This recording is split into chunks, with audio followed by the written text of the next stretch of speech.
Many popular breakfasts seem healthy, but they actually spike your blood sugar, leaving you tired, hungry, and craving sugar by mid-morning. Some even say heart healthy or no added sugar on the box, yet research shows they drain energy and raise glucose. Let's break down the 5 worst offenders and what to eat instead. Granola and so-called healthy cereals are often marketed as a smart start to the day, especially for people trying to make better choices. On the box, you'll see claims like steady energy, wholesome, or protein-packed, paired with pictures of oats and fresh fruit. But when you flip to the nutrition label, the story changes. These foods often hide more added sugar and refined carbs than you'd expect. Research has shown that 92% of breakfast cereals in the US contain added sugar, and many far exceed what's considered reasonable. Harvard Health recommends choosing cereals with no more than about 5 grams of added sugar per serving, yet a single serving of some popular brands can double or triple that amount. For someone with diabetes or prediabetes, that difference matters. It pushes blood sugar up quickly, setting the stage for cravings and energy swings later in the day. The portion you actually pour is another trap. Most cereal boxes list a serving as half a cup, but most people eat 2 to 3 times that without realizing it. A practical approach is to measure out 1/4 cup of granola instead of filling a large bowl, or better yet, choose plain oats or muesli and add your own nuts and seeds.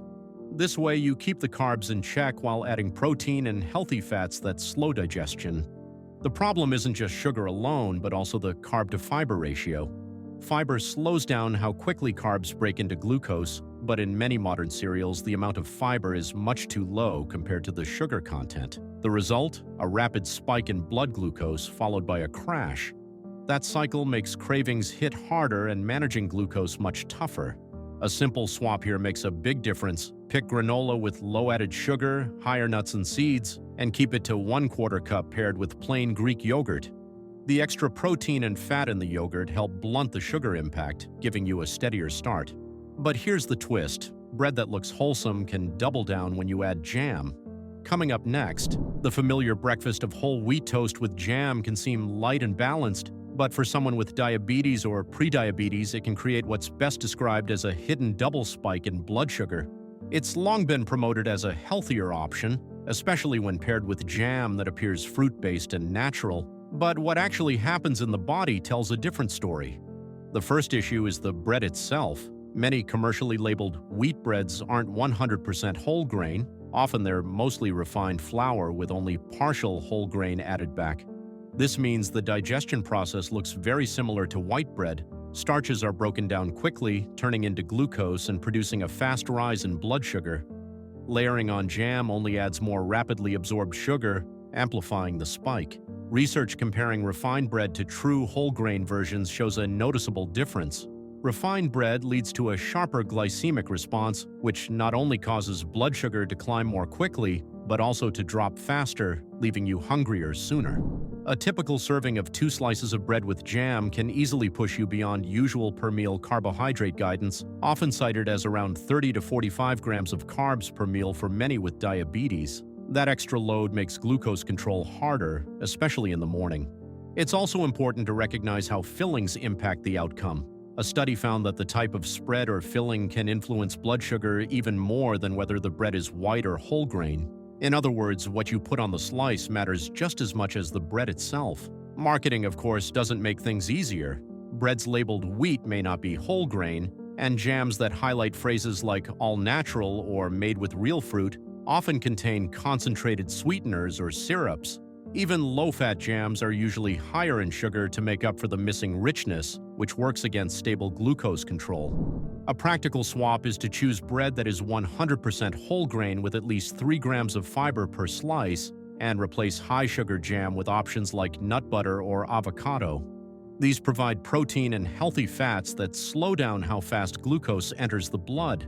Now yogurt may sound like a better fix, but whether it truly helps depends on the label.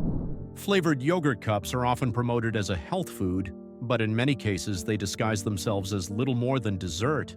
Labels highlight probiotics, calcium, and digestive health, while colorful fruit images and phrases like fat-free or light imply a smart choice. But here's where the details matter. The FDA recently allowed yogurt makers to state that regular consumption of dairy yogurt may reduce the risk of type 2 diabetes based on limited scientific evidence. However, that claim is meant for plain dairy yogurt only, and regulators specifically warned against using it on high-added sugar varieties. The biggest issue is the sugar load hidden inside. Many flavored 6-ounce yogurt cups contain about 20 to 25 grams of total sugar, much of it added. That's roughly 5 to 6 teaspoons, the same range you might get in a small dessert. For someone aiming to steady blood sugar, starting the day with that much added sugar can lead to a rapid rise, followed by the familiar crash that drives cravings and fatigue by mid-morning. By contrast, research consistently shows that plain Greek or Icelandic-style yogurts provide a much stronger nutritional profile. Because they are strained, they contain more protein and fewer carbs than regular yogurt. That higher protein content slows digestion, tempers glucose release, and helps you stay satisfied longer. The difference between choosing plain versus flavored versions can be the gap between a smooth blood sugar curve and a sudden spike. Low-fat flavored yogurts add a second complication. When food companies reduce fat, they often replace it with sugar to improve taste and texture. The label may emphasize low-fat, but the trade-off is a product that pushes blood sugar higher. For anyone managing diabetes or prediabetes, that substitute works against the very stability you're trying to create. A simple fix is to start with plain unsweetened Greek or Icelandic yogurt, then add fresh berries, chia seeds, or a handful of nuts. This combination raises protein and fiber while keeping sugar in check, giving you lasting energy and steady glucose.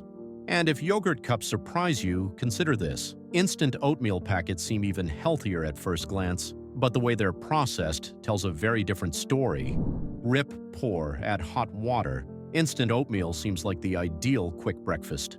For years, oatmeal has carried the reputation of being heart-healthy and supportive for blood sugar control. It's true that oats naturally contain soluble fiber, which can help lower cholesterol and slow glucose absorption. But the version packaged in single-serve packets often works against those benefits. Instant oats are cut and pre-cooked so they digest quickly. That speed of digestion is what raises glucose.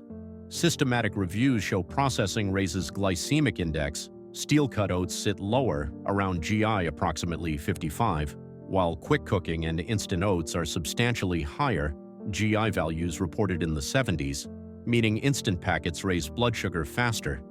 This difference matters for someone with diabetes or prediabetes, where a rapid glucose spike can set off energy crashes and cravings soon after eating. The challenge is compounded when you look at what's inside many packets. Flavored options like maple and brown sugar, apple cinnamon, or peaches and cream often add 10 to 17 grams of sugar per serving. That's several teaspoons of sugar layered on top of an already more processed grain. Even the plain versions with no added flavor still digest faster than rolled or steel-cut oats, which keeps them higher on the glycemic index. Research published in the American Journal of Clinical Nutrition confirms this effect. Instant oats lead to faster and higher spikes in blood glucose compared to steel-cut oats. When the insulin response catches up, blood sugar then dips rapidly, which can leave you feeling hungry, tired, or irritable. For many, this sets off a cycle of reaching for another carb-heavy snack within hours. The good news is you don't have to give up oatmeal altogether. A better choice is steel-cut or old-fashioned oats, which provide more fiber and digest more slowly. Pair them with protein like Greek yogurt or nuts, and some healthy fat from nut butter or seeds.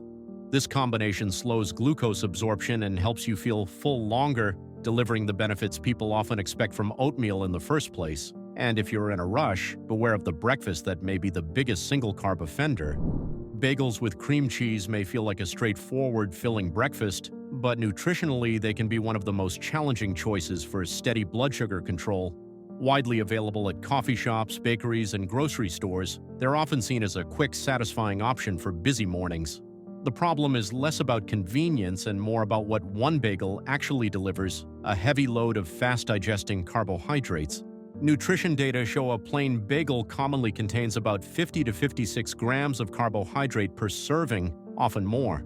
To put that into perspective, that's roughly the equivalent of 4 slices of bread. For someone aiming to stay within typical mealtime carbohydrate guidelines, around 30 to 45 grams for many women and 45 to 60 grams for many men, a single bagel already overshoots the target before any toppings are added. The carb count isn't the only issue. Bagels also sit high on the glycemic index, often in the 70 to 95 range. That means the starches convert rapidly into glucose, creating a sharp and fast spike in blood sugar. Cream cheese, a standard topping, adds almost no sugar because it contains very little carbohydrate. Its fat content can slow down digestion modestly, but it won't offset the total load from the dense flour in the bagel itself. The end result is still a steep rise in blood sugar, followed by an eventual crash. Many shoppers try to reach for whole wheat bagels thinking they're a better choice, but processing matters. Unless the product is labeled as 100% whole grain or sprouted grain, it's often made with a blend of refined flour. That means the glycemic impact is still very similar to a white bagel, only with the appearance of being healthier. If you crave the texture of a bagel, there are realistic swaps that help limit the spike. Options include choosing a mini bagel, eating half, or selecting sprouted grain or truly whole grain versions with at least 3 grams of fiber per serving.